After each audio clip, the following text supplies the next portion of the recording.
राहे जुनूं की next episode में दिखाया जाएगा कि महर शबरेज़ को मुकम्मल तौर पर इग्नोर करने के लिए यूनिवर्सिटी जाना फिर से शुरू हो जाएगी और घर आकर भी अपनी यूनिवर्सिटी की असाइनमेंट्स को लेकर बैठ जाया करेगी ताकि शबरेज़ को यही लगे कि वो बहुत मसरूफ़ है।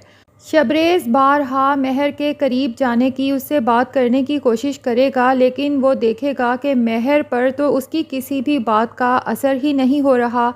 शबरेज़ को महर की इस सर्द मोहरी पर इस कदर गुस्सा आएगा कि वो उठाकर उसकी असाइनमेंट फाड़ देगा और महर से कहेगा कि हो सकता है मेरी मोहब्बत करने का तरीका गलत हो, लेकिन मुझे इतना यकीन है कि मेरी मोहब्बत गलत नहीं है।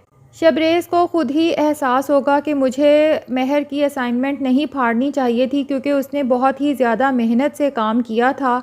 तो वो अगले दिन पूरी रात जागकर उसकी असाइनमेंट तैयार करके उसे दे देगा, लेकिन महर पर तो उसकी इस मेहरबानी का भी कुछ असर नहीं होगा और ना ही शबरेज़ की किसी बात का।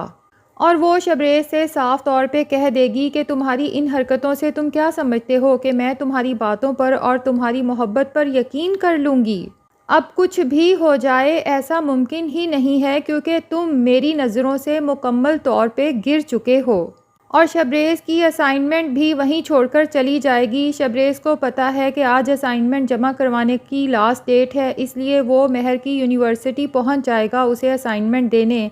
जैसे ही वो महर के हाथ में असाइनमेंट पकड़ाएगा तो महर अपने तमाम क्लास फेलोज़ के सामने असाइनमेंट के टुकड़े टुकड़े करके शबरेज़ के मुंह पे मार देगी, जिस पर शबरेज़ को बहुत ज़्यादा बेइज्जती का एहसास होगा।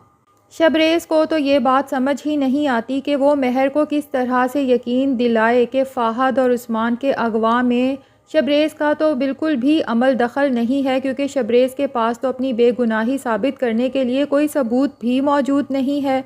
और फिर शबरेज़ महर से अच्छे तरीके से बात करने की जब कोशिश करता है तो महर तो यही समझती है कि शायद वो मेरे करीब आना चाहता है, इसलिए वो उसे साफ़ तौर पे चीख चीख के कह देगा कि अगर मैंने तुम्हें ज़ोर ज़बरदस्ती से हासिल करना होता तो मेरे लिए ये बात कोई मुश्किल नहीं थी, तुम मेरे घर में रहती हो, लेकिन मैं तुम्हें तुम्हारी मर्ज़ी से, तुम्हारी खुशी से हासिल करना चाहता हूँ। तो नाज़रीन, जब तक शबरेज़ की माँ का असल चेहरा उसके सामने और काशान की असलियत महर के सामने नहीं आ जाती, तब तक तो महर और शबरेज़ के दरमियान जो दूरियां हैं शायद बढ़ती ही जाएंगी। लेकिन हम उम्मीद करते हैं कि शबरेज़ की मोहब्बत सच्ची है, इसलिए आखिरकार उसकी फ़तह होगी। आप सबका इसके बारे में क्या ख़्याल है? कमेंट सेक्शन में अपनी राय का इजहार ज़रूर करें। और अगर अभी तक आपने हमारे चैनल को सब्सक्राइब नहीं किया तो चैनल को भी जल्दी से सब्सक्राइब कर लें।